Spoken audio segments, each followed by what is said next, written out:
Welcome back to our PCT Short. I'm Jonah Johnson.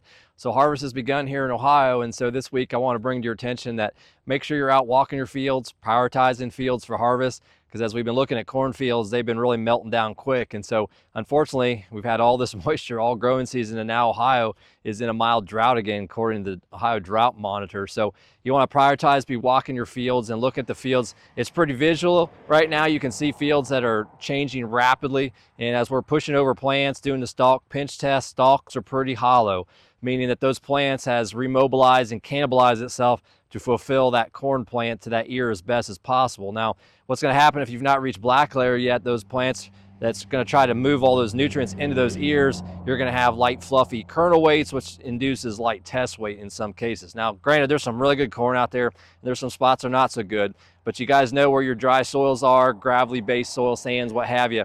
Just be keeping that in mind, because what's going to happen here, this is going to open up the corn plant susceptibility to stalk rots, and there's several of them that are really important here in Ohio, and of course ear molds to follow. So you think we had really wet conditions, humid conditions during pollination and silking, and so those silks are the direct channel for ear molds to penetrate into those developing ovules into the kernels that we have today. And so keep in mind, obviously Gib is our biggest gibberella ear mold. It causes a lot of vomitoxin, but there's other ear molds that can cause vomitoxins too, and you'll see on your screen. And so just keep that in mind when you encapsulate that grain, get it dried down below 15 and cold as quickly as environmentally possible to help stabilize and not make that mold spread in your containment system. So that becomes really paramount.